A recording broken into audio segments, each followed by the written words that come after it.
Fala pessoal, tudo bem com vocês? Professor Jonathan mais uma vez por aqui, iniciando mais uma aula do nosso canal. E hoje nós vamos fazer a correção do PET, volume 5, semana 4, referente ao oitavo ano do ensino fundamental. Então, sem mais delongas, vamos para a correção. Atividade número 1, o preço de 1 litro de leite é R$ 3,00. Complete a tabela abaixo e responda se as duas grandezas, quantidade do produto e preço total a pagar, são diretamente ou inversamente proporcionais. Então aqui nós temos 1 litro de leite é R$ 3,00, 2 litros vai ser 6 e assim sucessivamente, né? Basta a gente multiplicar aqui a quantidade de litros de leite que a gente está comprando por 3, que é o preço unitário.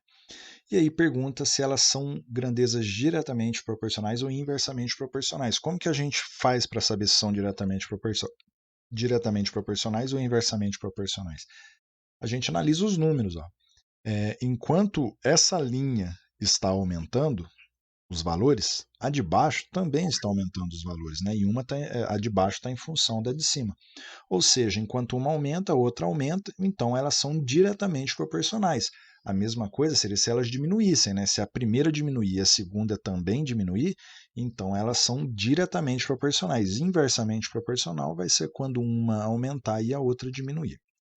A número 2, a tabela abaixo, relaciona duas grandezas inversamente proporcionais, que é a velocidade média e o tempo, para uma distância percorrida de 600 km. Então, ele já está falando para a gente aqui que a velocidade média e o tempo são inversamente proporcionais.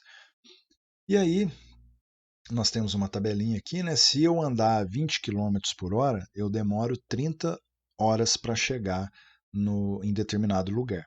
Então aqui foi passado para a gente uma fórmula aqui também, né? Para encontrar o tempo, a gente pega a distância e divide pela velocidade. Então é isso que a gente vai fazer para preencher a nossa tabela. Tá?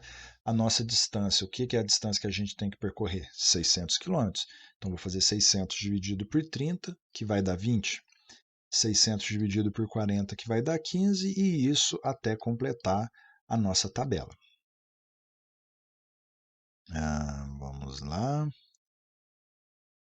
E até completar aqui que ficou 4. Então aqui, agora ele já falou que elas são inversamente proporcionais, mas olha para vocês verem, ó, enquanto a velocidade média aumenta, o meu tempo diminui. É óbvio, né? Quanto mais rápido você andar, menor é o tempo que você vai demorar para chegar em determinado lugar. Então, neste caso aqui, são grandezas, a velocidade e o tempo são inversamente proporcionais. Quando uma aumenta, a outra diminui. A número 3, escreva a expressão algébrica que representa a situação descrita a seguir, empregando a letra P para representar o preço de 1 litro de leite. Comprei 4 litros de leite, paguei com uma nota de R$ 20 e recebi R$ 4 de troco. Encontre o preço do litro de leite e responda as perguntas abaixo. Então, como que a gente vai colocar essa expressão algébrica?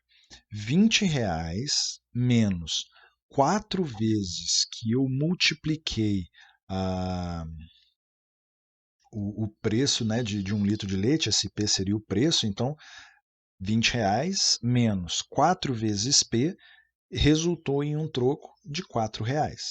Se você comprasse 3 litros de leite, qual o valor total a pagar? Então aqui a gente tem que saber, né, o valor do nosso P, tem que saber qual é o preço do leite, né? Então a gente vai pegar essa expressão algébrica que acabou de fazer e vai resolver, né? A gente vai pegar o 20 que estava somando e vai passar para o outro lado subtraindo.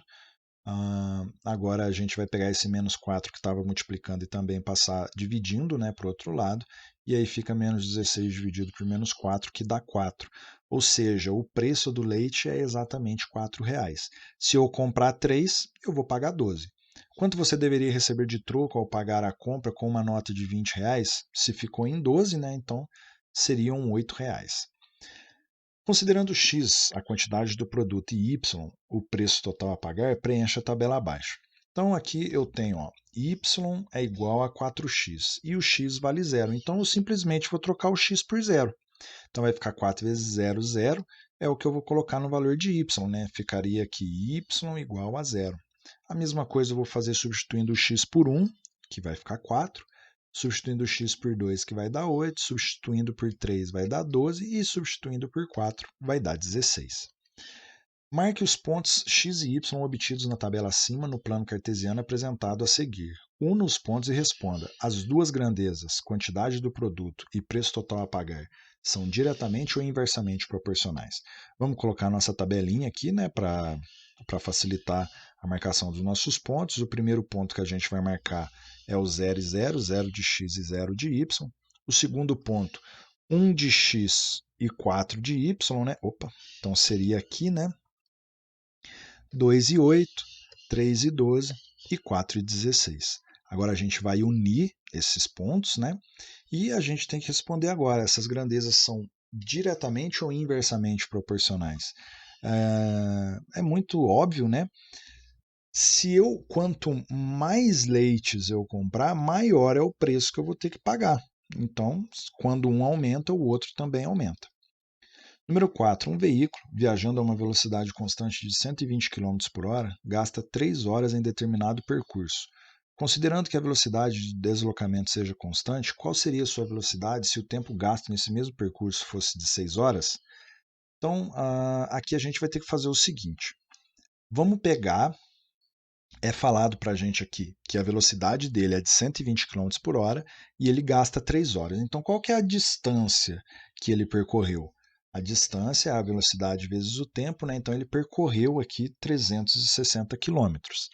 Agora, qual seria a velocidade dele se ele tivesse gastado nesse mesmo percurso 6 horas? Então, o que a gente vai fazer agora? A gente vai pegar a velocidade e vai dividir a distância pelo tempo. Então, se ele andasse, se ele tivesse que andar 360 quilômetros e concluir esse percurso em 6 horas, ele teria que andar 60 quilômetros por hora. Tá? Então, aqui a gente precisou fazer essa primeira fórmula para encontrar qual que é a distância, né, para poder colocar nessa segunda fórmula aqui. As duas grandezas são diretamente ou inversamente proporcionais. Ora, quanto mais rápido eu andar, maior ou menor é o tempo que eu preciso para chegar em determinado lugar? Menor, né? Então, quanto maior a velocidade, menor o tempo. Então, essas são inversamente proporcionais. A número 5, analise o gráfico abaixo e responda o que se pede. Então, nós temos aqui um gráfico, ó, por exemplo, com 2 litros de leite, ó, esse eixo horizontal é o litro de leite, e aqui no vertical é a quantidade de sorvete que eu consigo fazer. Né? Então, para fazer 2 kg de sorvete, então, ó, 2 kg de sorvete, quantos que eu preciso de leite? Tá aqui, ó, 4, tá certo? Com 8 litros de leite, posso fazer quantos quilogramas de sorvete? Eu vou pegar 8 litros de leite e vou subir aqui até encontrar com a quantidade de sorvete, né? Que no caso aqui seria 4 também. Para fazer 5 quilos de sorvete, preciso de quantos litros de leite? Então, ó, vamos pegar aqui o número 5, né? Se a gente olhar aqui, ele está exatamente na metade do caminho. Mas como que a gente poderia fazer sem olhar o gráfico nesse caso? É nítido que 2 litros de sorvete faz um de. Desculpa, 2 litros de leite faz um de sorvete. 4 litros de leite fazem 2 de sorvete. Então, a quantidade de leite que eu tenho faz a quantidade em quilos de sorvete pela metade. Se eu tenho 5 quilos de sorvete, aqui seria 5 quilos de sorvete, eu vou ter que multiplicar por 2. A quantidade de sorvete aqui é 2 vezes maior que a quantidade de leite. Então, se eu tenho 5 quilos de sorvete, eu vou fazer 10 quilos de. Eu vou precisar de 10 litros de leite. Letra D. As duas grandezas são diretamente ou inversamente proporcionais. Quanto mais sorvete eu tiver, mais leite eu preciso? Sim, então elas são diretamente proporcionais. Com 100 litros de leite, posso produzir quantos quilogramas de sorvete? Aí é o que eu acabei de falar para vocês, né? Esses valores aqui são sempre os dobros do de baixo. Então, os de baixo são sempre a metade do de cima.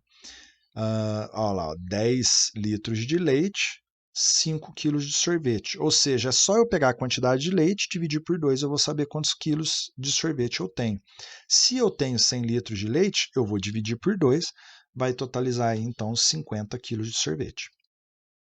Número 6, leia com atenção a receita a seguir e responda as questões abaixo. Então aqui a gente tem a receita, né, de um bolo, 2 copos de 200 ml de farinha de trigo, 1 copo de 200 ml de açúcar, 2 colheres de sopa de margarina, 3 ovos, 1 copo de 200 ml de leite e 1 copo de sopa de fermento em pó. E aqui tem um modo de preparo. Para fazer 2 bolos utilizando essa receita, precisa-se de quantos copos de farinha de trigo? Se uma receita vão 2 copos, para fazer 2 receitas eu vou precisar de 4 copos. Para servir 40 pessoas, precisa-se fazer quantos bolos seguindo essa receita? A receita ela atende 5 pessoas. Se eu quero 40 pessoas, eu vou pegar esses 40 e dividir por 5, aí eu vou ter então 8. Né? Quantas vezes o 5 cabe dentro do 40? 8 vezes, então eu teria que fazer 8 receitas para poder atingir as 40 pessoas. Letra C. Mamãe fez a receita do bolo para servir de lanche aos meus colegas. Ela usou 1 dúzia de ovos. Quantos bolos ela fez? Então, ó, vamos lá. Ela precisa de 3 ovos. Se ela usou 12, quer dizer que ela fez 4 vezes a receita. Quantas pessoas podem ser servidas com os bolos feitos pela minha mãe? Se ela fez 4 receitas e cada receita serve para 5 pessoas, então 20 pessoas é que vão poder comer esse bolo, né? Vamos dizer assim. Na letra D, dispondo de todos os demais ingredientes em quantidade suficiente, com 1 litro de leite, posso fazer quantos bolos? Então vamos lá, quanto de leite vai nesse bolo? 200 ml. Para eu chegar em 1000 ml, né, que é 1 litro, eu precisaria de 5 copos, né? Ou seja, seriam 5 receitas, né? Com 1 litro de leite, ela vai conseguir fazer então 5 receitas. Então essa foi a nossa correção da semana do PET, volume 5, semana 4, referente ao 8º ano. E logo a gente volta aí com a correção do PET número 6 para vocês, tá bom? Muito obrigado por ter assistido a nossa aula. Até a próxima.